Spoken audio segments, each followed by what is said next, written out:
Les gars, c'est un truc de fou. On est en finale de Ligue des Champions, j'arrive pas à y croire. Je suis rouge écarlate. J'ai jamais eu autant d'émotions. Mieux qu'avec une meuf, mieux qu'avec de l'oseille. Paris en finale de Ligue des Champions. Je suis supporter depuis 1998.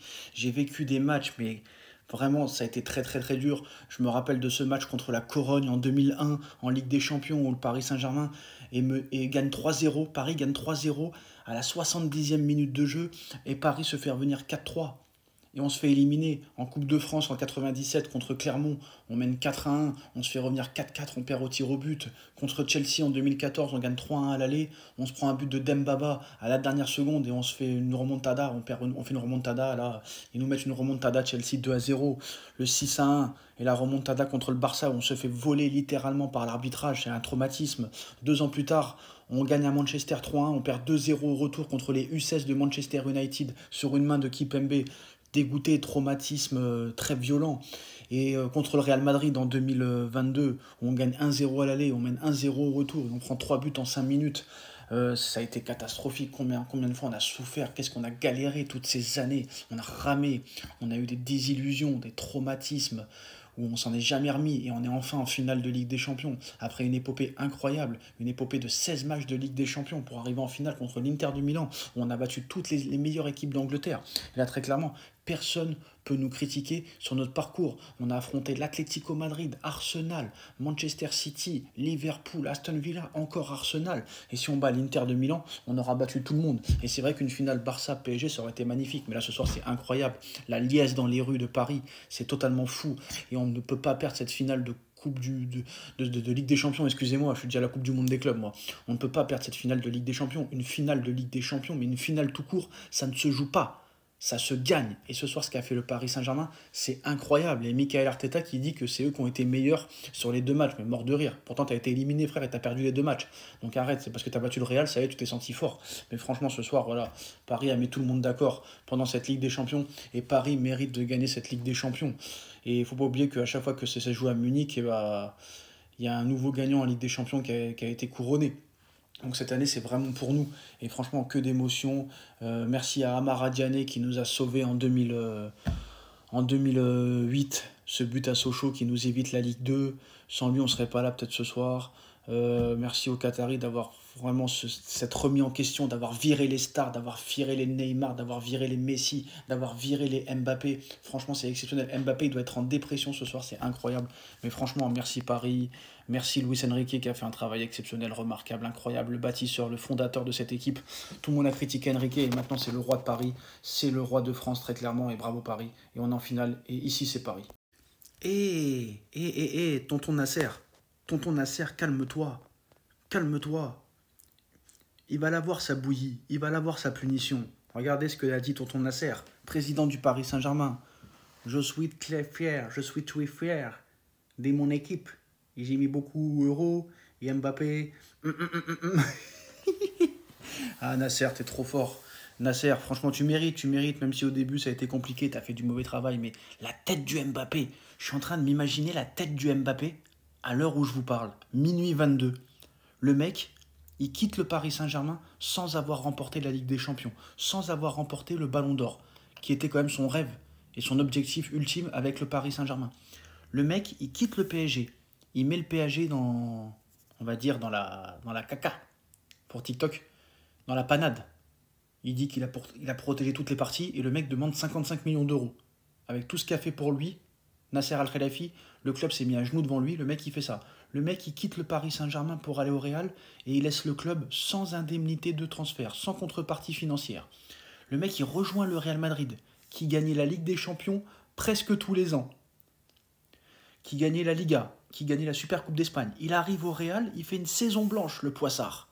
Et en plus de ça, peut-être que Paris va gagner la Champions League l'année, l'année où le mec quitte le PSG.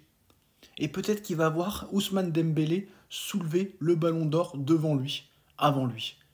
Et le mec, en plus de ça, il a fait descendre son club, le Stade Malherbe de Caen, en national, alors qu'ils n'étaient jamais descendus et rétrogradés en national de leur vie, de leur histoire. Donc très clairement, là, le Mbappé, j'imagine sa tête, là, il doit être tout seul dans son fauteuil, Et le mec, il va être en déprime totale si Paris gagne la Ligue des Champions. Si lui fait une saison blanche, l'année où il va au Real et que le Real gagne toujours tout, et qu'en plus de ça, l'année où il part, Paris gagne la Champions League, le mec ne s'en remettra pas. Et là, il doit faire une tête, franchement, mais le mec, il a dû se dire, mais me filmez pas, me faites rien, parce que là, celui qui trouve une image de Mbappé à l'heure actuelle, ou devant le match de PSG ce soir, c'est un phénomène. Mais le mec, dans l'état qu'il doit être, il doit être dégoûté. Il doit avoir les nerfs. Il a dû se dire, j'aurais dû rester ou je sais pas quoi. Mais s'il serait resté, on n'aurait jamais été en finale. Mais je paierais pour voir la tête de Mbappé. J'aimerais être une petite souris pour rentrer dans sa maison de 500 mètres carrés à 3 milliards d'euros pour voir la tête qu'il fait à l'heure actuelle. Les gars, incroyable. À l'heure actuelle, après ces demi-finales de Ligue des Champions, au 8 mai 2025, 3 de nos Parisiens figurent dans le top 10 des pourcentages de chances de remporter le Ballon d'Or 2025 selon les bookmakers. Ousmane Dembélé est désormais le grand favori pour gagner le Ballon d'Or 2025. Il a 33,33% de chances de décrocher le Ballon d'Or cette saison. C'est totalement fou. Troisième, Gianluigi Donnarumma. Donnarumma qu'on critiquait il y a plusieurs mois, qu'on disait que c'était un gardien, une passoire. Et là, il est en passe d'être sur le podium du Ballon d'Or après ses masterclass contre Liverpool, Aston Villa et Arsenal à l'aller comme au retour. Et en sixième position, Kvaratskhelia qui aurait 11,11% de prendre la 6e place. Et attention, il reste une finale de Ligue des Champions, il reste une finale de Coupe de France, il y a la Coupe du Monde des clubs, et ça peut tout changer. Donc là, il y a vraiment une réelle chance, réellement, de voir un Ballon d'Or complètement fou, et d'avoir un classement complètement fou.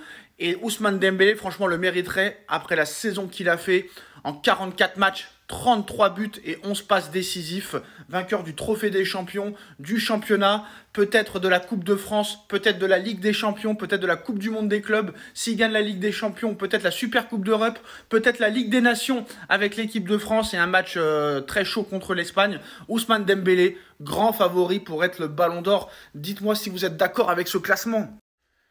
Les gars, incroyable. À l'heure actuelle, après ces demi-finales de Ligue des Champions, au 8 mai 2025, 3 de nos Parisiens figurent dans le top 10 des pourcentages de chances de remporter le Ballon d'Or 2025 selon les bookmakers. Ousmane Dembélé est désormais le grand favori pour gagner le Ballon d'Or 2025. Il a 33,33% de chances de décrocher le Ballon d'Or cette saison. C'est totalement fou. Troisième, Gianluigi Donnarumma. Donnarumma qu'on critiquait il y a plusieurs mois, qu'on disait que c'était un gardien, une passoire. Et là, il est en passe d'être sur le podium du Ballon d'Or après ses masterclass contre Liverpool, Aston Villa et Arsenal à l'aller comme au retour.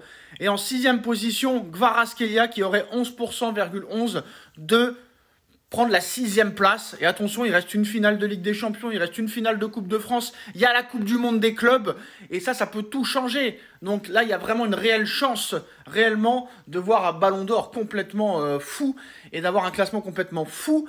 Et Ousmane Dembélé, franchement, le mériterait, après la saison qu'il a fait, en 44 matchs, 33 buts et 11 passes décisifs, vainqueur du Trophée des Champions, du championnat, peut-être de la Coupe de France, peut-être de la Ligue des Champions, peut-être de la Coupe du Monde des clubs. S'il gagne la Ligue des Champions, peut-être la Super Coupe d'Europe, peut-être la Ligue des Nations avec l'équipe de France et un match très chaud contre l'Espagne. Ousmane Dembélé, grand favori pour être le Ballon d'Or. Dites-moi si vous êtes d'accord avec ce classement.